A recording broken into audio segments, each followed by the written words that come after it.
retrouve dans une nouvelle vidéo et aujourd'hui, comme promis, je vous parle des Brutfuner, les 80. C'est la gamme pastel en fait, de chez Brutfuner, tout simplement.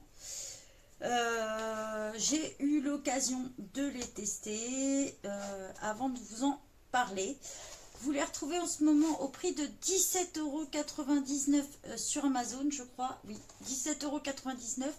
Profitez-en parce que si vous êtes Amazon Prime, vous pouvez cliquer la petite case en dessous et ça vous donne une remise de 15% supplémentaire. Donc à peu près, ça vous donne à peine 2 € je crois de remise, mais c'est toujours ça de prix. Donc voilà. En ce qui concerne la gamme macaron qu'on retrouve sur AliExpress, les couleurs sont quasi identiques. Je dirais même que c'est les mêmes. Pour avoir pu comparer, je vous le dis, c'est les mêmes. Il y a 80 couleurs dedans. Donc on retrouve la petite boîte comme ça. Et on les retrouve dans une pochette plastique. Donc je vous l'avais montré, c'est mon homme qui me les a offerts. Un petit peu après Noël, puisque du coup j'avais eu encore un souci avec mes feuilles et il m'avait remboursé mon paquet à hauteur de 7 €, donc du coup ça valait qu'une dizaine d'euros du coup. Donc voilà, on va voir les points positifs et les points négatifs de ces crayons. Déjà, point négatif, l'emballage comme ça, avec les racks en plastique. Moi perso, je trouve pas ça du tout pratique, puisque vous êtes obligé de vous étaler sur votre bureau. Donc déjà tout de suite c'est pas top. Je vais vous descendre un petit peu la caméra, histoire de vous montrer un petit peu. Vous verrez que j'en ai déjà utilisé dedans, il y en a qui sont pas mal descendus. Je vous expliquerai aussi ce qui m'est arrivé avec. Donc voilà, allez, on passe plein bureau. Donc nous voilà plein bureau, histoire de vous montrer un peu plus près des crayons. La gamme est assez complète quand même.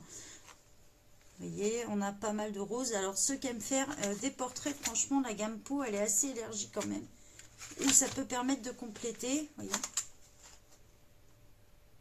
pas mal de bleus. Donc là ils sont rangés dans l'ordre. Le nuancier, s'il vous intéresse, il est disponible sur le groupe. Il a été fait par Déborah au nom de Fun Pigment & Co. Elle nous les a mis dans l'ordre et c'est dans l'ordre justement que moi je les ai rangés. Vous voyez, celui-ci a pas mal descendu. Je vous expliquerai après pourquoi.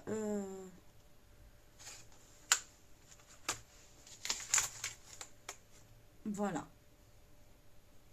Donc, pour vous donner une idée, le nuancier, il est là. Voilà. Donc, on a toute une gamme de jaunes. On a celui. Voilà. Toute une gamme de jaunes. Je vais essayer de relever un petit peu pour que vous voyez mieux. Toute une gamme de jaunes assez flashy. On a le 74 qui est celui-là, qui fait vraiment fluo. J'étais très étonnée. C'est très rare quand on trouve des fluos. Mais celui-là, c'est vraiment le cas. Donc, ça donne pas mal sur les colos. On a tout ce qui est gamme un peu peau. Donc, qui se situe ici. Voilà. Ça peut permettre de compléter, elle est assez grande. On tombe sur des oranges. On a un orange un petit peu fluo aussi ici. C'est le 76. Et le 77 qui est un tout petit peu plus fluo lui. Voilà. Alors attention à la surprise. Je ne suis pas la seule à posséder cette gamme. Déborah aussi. Et en tombant sur ce crayon, ne soyez pas surpris, c'est le numéro 69. J'ai pas fait exprès, c'est vraiment le fait du hasard pour les esprits mal placés. Le numéro 69, vous voyez un crayon bien pétant et tout. Et en fait, la couleur s'avère plus jaune qu'on pourrait l'imaginer. Et ça surprend. La couleur n'a vraiment rien à voir avec le crayon. Mais vraiment, ça peut vraiment surprendre. Là, pareil, on a l'impression de tomber sur des oranges alors qu'on est toujours sur une gamme de jaunes plus ou moins pétants. Les couleurs n'ont vraiment, faut vraiment pas se fier au crayon, quoi. Mieux vaut avoir un nuancier pour celui-ci parce que sinon vous vous faites vite avoir. On a une gamme de roses assez jolie. On a à partir du 70, donc ceux-là, ces 3 couleurs-là, pareil, on tombe sur des fluos, donc très agréable, hein, le 71 par exemple, ça doit être celui-ci, est très flashy, très fluo. C'est vraiment agréable parce que c'est la première gamme où je tombe vraiment sur des couleurs vraiment fluo, quoi. Alors, si vous attendiez à avoir des couleurs pastel, je vais vous dire, j'ai pas trouvé que ça faisait pastel par rapport à d'autres couleurs que je vais posséder. Au contraire, ils font plutôt flashy, plutôt ou soit très léger, mais par contre la gamme est super. On descend dans les roses, dans les violets.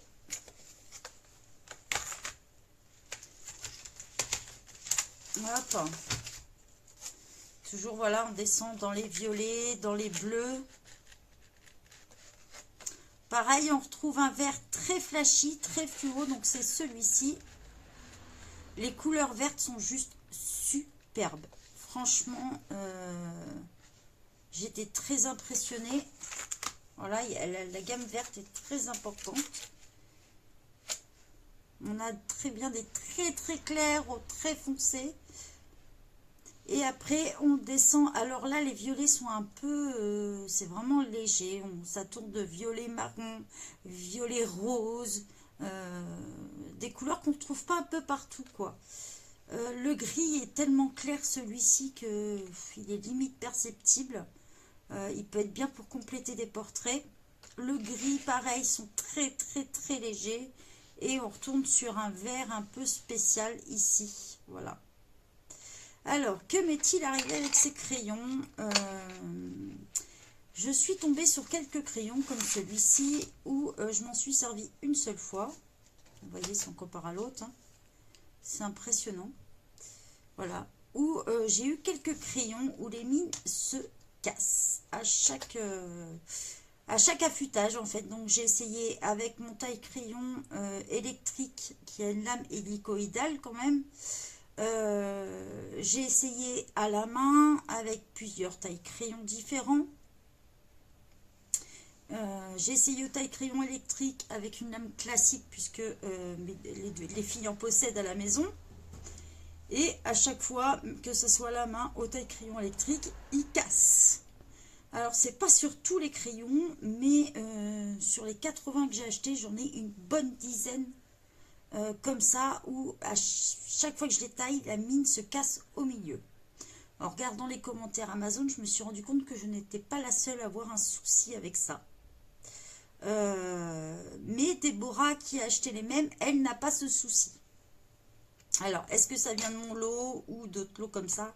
Je ne sais pas. Je me suis permise d'écrire un message au vendeur Amazon qui m'a demandé quelques photos. Donc, j'attends son retour. La première réponse, c'était « Madame, prenez un couteau et affûtez au couteau. » Donc, j'ai tenté aussi. Bon, c'est mon conjoint qui l'a fait parce que moi et mes mimines, ça fait deux. Hein. Avec ma poisse, on va éviter. Pareil, la mine fait la même chose. Elle finit par casser. Et ça, c'est vraiment spécifique sur quelques crayons. Même ne les taillez pas trop fins, surtout, parce que le bout, il pète. Et ça, c'est sur quasi tous. Donc voilà, j'attends la réponse du vendeur. Je pense que ça vient sûrement d'une série comme ça. Donc n'hésitez pas à renvoyer un message ou à les renvoyer dans ces cas-là parce que y en a d'autres qui possèdent les mêmes crayons qui n'ont pas eu ce problème. Est-ce que je vous les recommande? Oui. Si vous possédez déjà les Brutfuner classiques, c'est un très bon complément. Moi qui avais les Brutfuner classiques, je trouve que les couleurs se complètent très bien.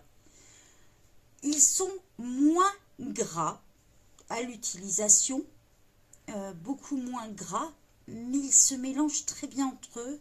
Ils sont quand même agréables, ils ne sont pas secs, ils sont crémeux un peu. Donc ils sont vraiment agréables à utiliser. Je les ai utilisés sur du papier assez épais, donc du Anna Carlson par exemple, sur du papier Clairefontaine 160 grammes. Je les ai utilisés sur du papier Amazon et je les ai utilisés comme là sur du papier classique d'imprimante. Ça doit être du 80 grammes et ça ne bouge pas. C'est vraiment une gamme que je vous recommande si vous souhaitez compléter. Les couleurs, elles sont juste géniales. Donc voilà ce que j'ai à vous dire sur ces crayons-là. J'espère que j'aurai une réponse du vendeur. En tout cas, qu'il y aura un petit geste commercial. Donc voilà.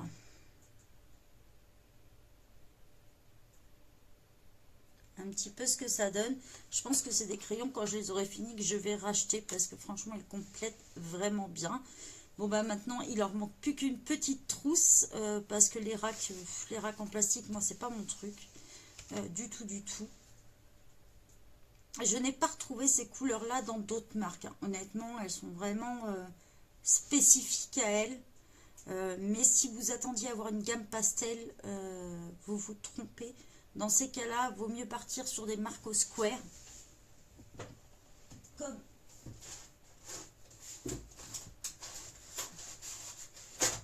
voilà, si vous voulez plutôt une gamme pastel, dans ces cas-là, partez plus sur une gamme comme ça.